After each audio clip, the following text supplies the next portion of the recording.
panumbalikin natin ang pagkakaisa sapagkat malala ang mga suliranin ng ating Walang duda, napakatalino, napakahusay ng pamamahala sa loob ng Iglesia ni Cristo ang kapatid na Eduardo V. Manalo. Bakit? Sapagkat yung sinagawang rally noong January 13, 2025 na ang layunin ay pag-isahin, tulungan ang mga namamahala, ang mga namiminuno sa ating pamahalaan, kagaya ng binanggit ng kapatid na Arnel Tumanan, na itaguyod ay mga suliranin sa ating bansa, pagtulungan na ayusin ang mga iba't ibang uri ng problema. Huwag nang ituloy yung impeachment, pero mali ang naging isipan ng ibang mga tao. Pinuna nila ito. Ipinalagay nila na ang ginawang rallying iyon ay sang-ayon, pabor sa mga Duterte.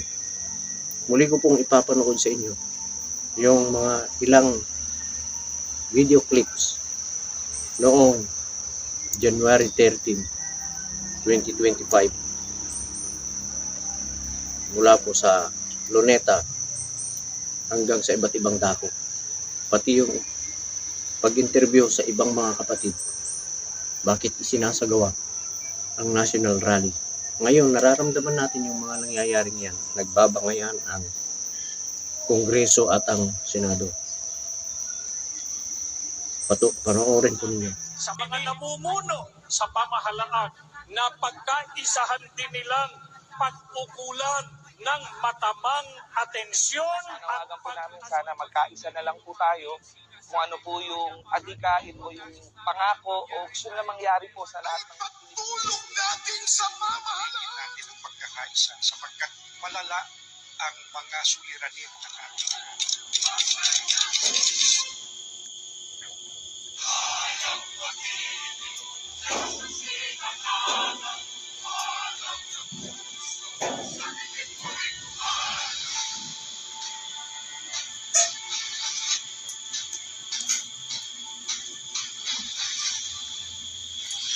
nagpasya ang Iglesia ni Cristo na isagawa ito ang National Rally for Peace sapagkat nararamdaman natin nakikita kailangan na sabihin sa sambayan ng Pilipino, pabalikin natin sa kapayapaan, papanumbalikin natin ang pagkakaisa sapagkat malala ang mga suliranin ng ating bansa.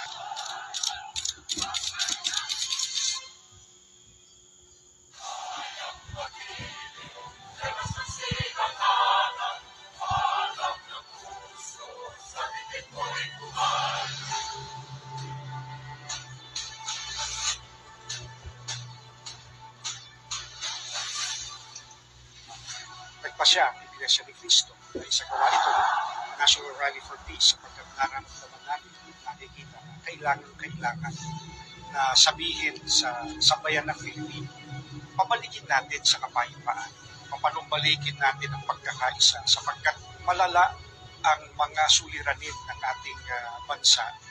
Itong ginagawa po natin, mga mahal naming kababayan, sa pamumuna ng Iglesia ni Cristo, ay pagtulong natin sa pamahalaan. Tumutulong tayo sa kanila na kanilang makita, na kanilang madama ang tunay na damdamin ng taong bayan na naglukluk sa kanila. Taong bayan ay unahin na dapat magkaisa. Ayusin ang mga problema ng ating bansa. Ang galit ay alisin at dapat magkasundo kung payapa ang ating bansa. Aasenso nga tayo. Taong bayan ay unahin na dapat magkaisa. Itigil ang pag-aaway at ang pagkakagulo. Ang galit ay alisin at dapat magkasundo kung payapa ang ating bansa. Aasenso nga tayo. Sa paniniwala ko po, napapanahon po ito sapagkat po bilang mamamayang Pilipino na ating bansa, hindi lang po para sa mga kapatid sa iglesia, para sa buong Pilipino. Gusto ko po na lumaki yung mga anak ko na payapa po ang ating bansa. Isang tabi po muna nila yung mga personal issue at unahin po ang ating bansa.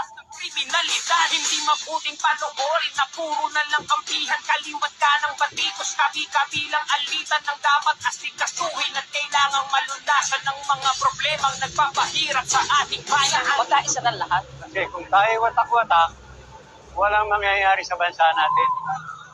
Kundi puro gulo, puro away, walang mangyayari. Di pa mumuliti ka.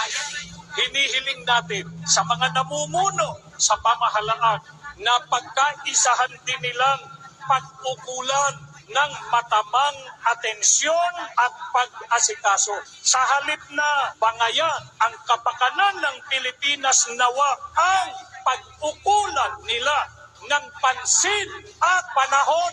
Panawagan po namin sana magkaisa na lang po tayo kung ano po yung adikain o yung pangako o gusto na mangyari po sa lahat ng Pilipino, matupad po. Set aside natin yung difference natin para by the end of the day, pare-pareho tayo. Yun na, ang resulta ngayon. Kaya, totoo yung pamamahala. Totoo yung Iglesia ni Cristo sa Diyos. Hindi nila pinansin noon